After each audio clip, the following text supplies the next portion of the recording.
Previously on Farscape, our heroes successfully pulled off a robbery without anyone being left behind. So obviously something else must have gone horribly wrong. And yes, we saw their money get out and start running around.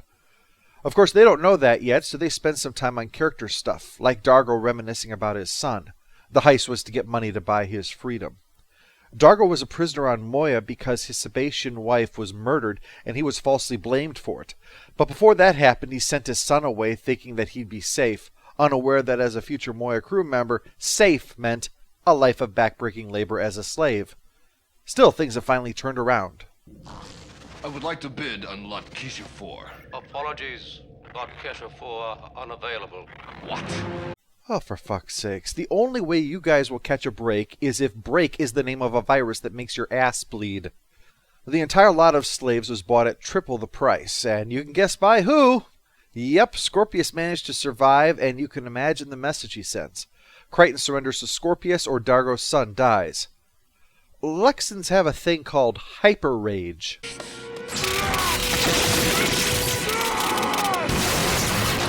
Now, I only mentioned that to give it context that Dargo has enough self-control to resist it. He's pissed off, sure, but it's a restrained kind of pissed off. For example, that wasn't someone's head he just pulled off. Although if it was going to be anybody's head, I'd nominate Stark for that, since, as we saw, he can still tell them plans even when he's just ahead.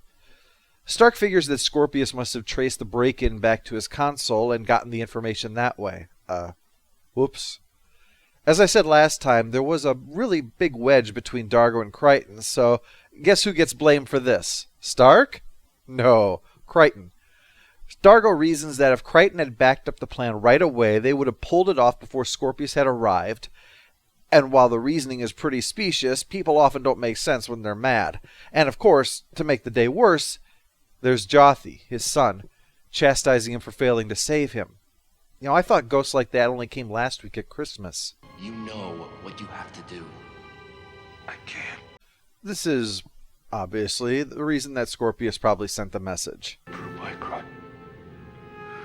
I was ready to take Crichton by force and deliver him to Scorpius. It was all I could do to stop myself. I think that's why Dargo blew up at Crichton. He wasn't really ranting about that. He was just angry because by Crichton's very presence in that room, he was torturing Dargo, dangling the hope for his son in front of his eyes and telling them that he's not allowed to take it. But back in that mess at the Gammak base, when Crichton first wound up in Scorpius' hands, Dargo had destroyed his chains. He said he was never going to allow himself to be chained up again. Dargo knows that his feelings about that are the same that Crichton feels about ever being in Scorpius' hands again. To give him over would not just be a betrayal, it's betraying him into a fate worse than death.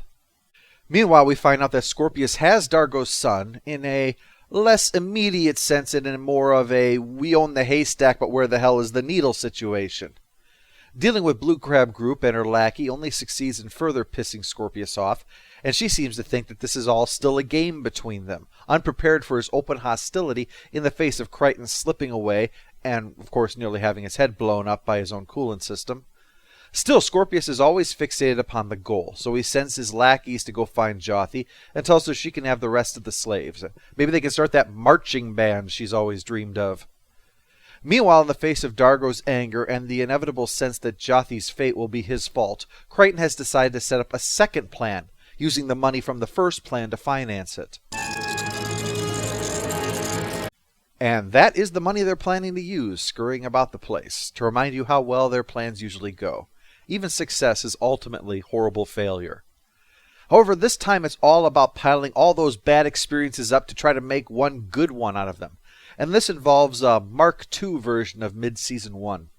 Farscape had a little trouble finding its footing during that season, but here those encounters are being revisited, which gives them more relevance.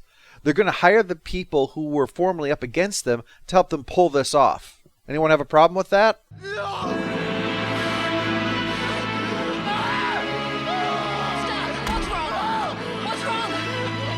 Okay, that's one. Anyone else? Actually, Stark is sensing the murder of the slaves. The people he came back to rescue were all killed because of that one little mistake in his plan. This is bad.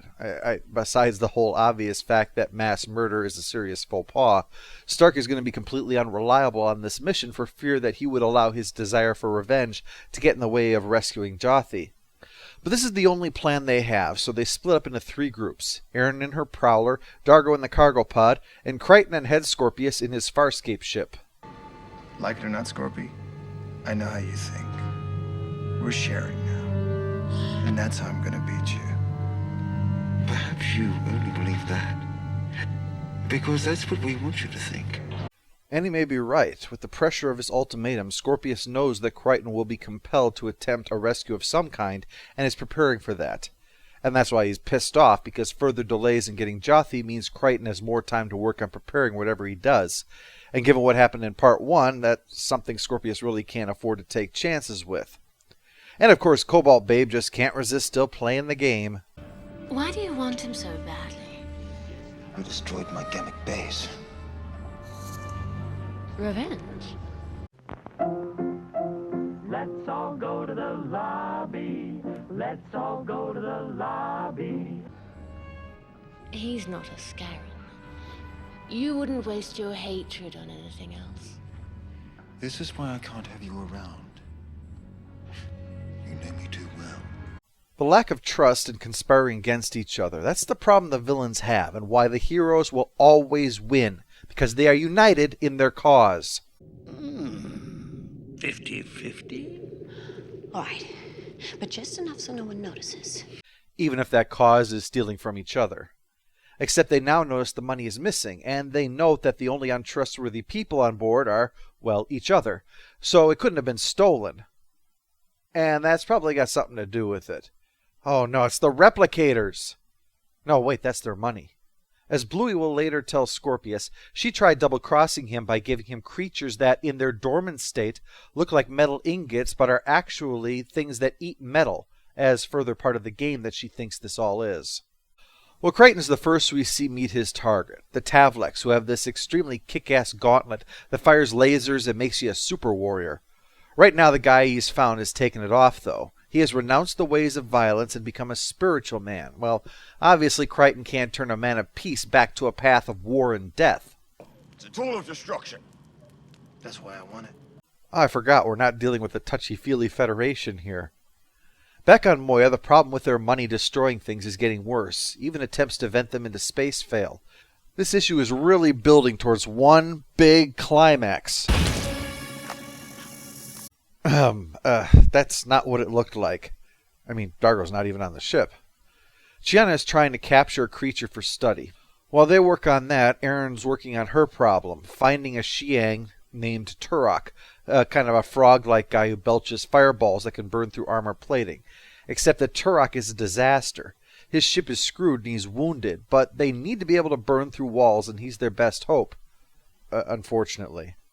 At the same time, Dargo's found the third group, Vorkarian blood trackers, who have found and tortured Dargo before, so they assume he's here for revenge. After they learn that he isn't, well, they start hearing him out, because Rorg is pregnant, and Dargo did just kill those peacekeepers for them. And so Rorf will join, because they have legendary tracking ability, so he can help locate Jothi. And they'll have to be quick about it, because he's arrived at the Shadow Depository. A Luxon Sebation hybrid. Despite Peacekeeper Command efforts to keep the bloodlines pure, there seems to be a few more of them every cycle. Oh yeah, Peacekeepers have more Gestapo stuff than their look. They also insist on purity. Have you got something against hybrids? No, of course not. Not at all. That despite being a hybrid with their greatest enemy, Scorpius has risen so high speaks volumes about how effective he is at getting the job done. He and Bluey question Jothi about his feelings towards his parents, but he doesn't actually hold any ill feelings towards Dargo, so there's nothing to exploit there. But at least we've already handled that exchange and gotten that out of the way. Right now, though, we need to get back to Zan, who's trying to experiment on that critter that Chiana captured. And while it's true that they burn up easily enough, the temperature is much higher than what they can safely do with Moya. So yeah, this is a great time to call, Scorpy. Thanks. Well, this day can't really get any worse. Well, go ahead and kill Jothi if you want, because he means nothing to me. You're not getting Crichton! I forgot, in Farscape, there's always a worse. It's like the Earth sitting on the back of a turtle. It's worses all the way down. Even Zan loses it with Stark over this, but he insists that this was all to keep Scorpius from realizing that Moya is in danger, because if he did, he'd attack, and that he's not going to kill Jothi just because Stark is a madman. And it is kind of an admirable quality when you think about it, being genre savvy of yourself. Meanwhile, things are again building to a big climax.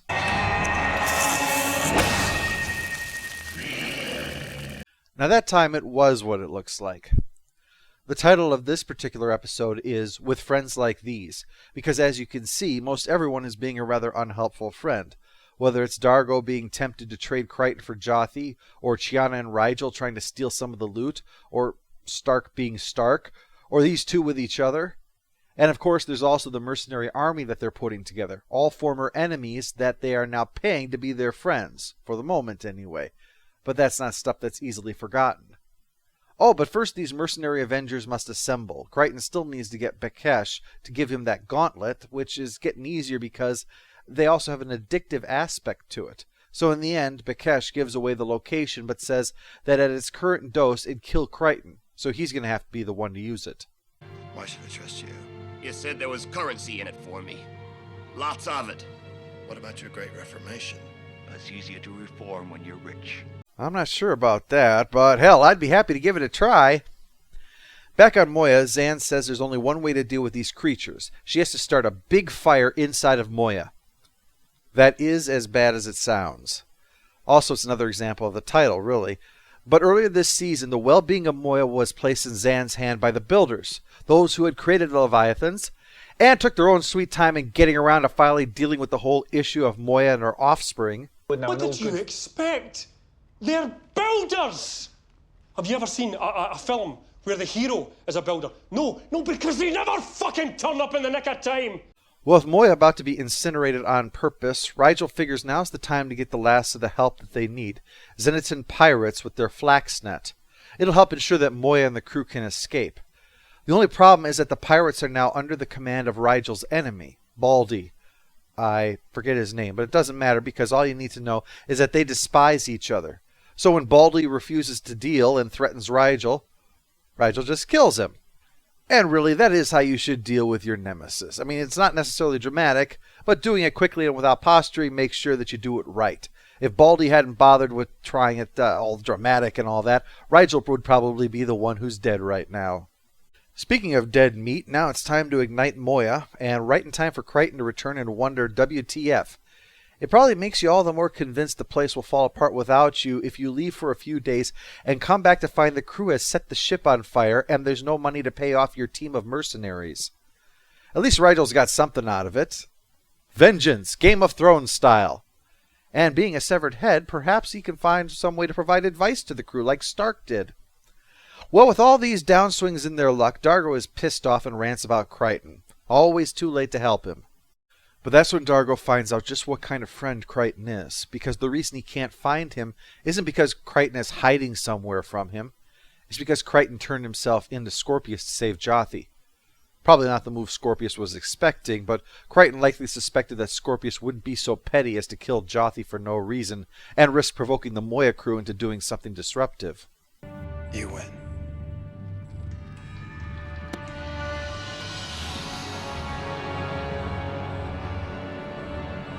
As if there was ever any doubt. The primary purpose of this episode is to prepare for the dramatic confrontation coming in the final chapter. But this is often the way it is with trilogies. Still, this episode has some great moments of both character and humor. What I particularly like about this setup is to see how far the crew has come when compared to the rivals that they had had during Season 1. The trackers are now the hunted and need rescuing. The frog guys have had their asses kicked, and the one that they find is a shell of his former self. The pirates have had a change in leadership caused by one of their own prisoners taking over. And Rigel's enemy is eliminated easily due to underestimating how deadly the tiny alien can be when he wants to be vicious. Only Bekesh's new position can be seen as something different than a fall, because even though he's powerless, it's at least by choice. Friday we'll see how this motley crew and our heroes handle the news that Crichton is in Scorpius' hands, and that there's no money here.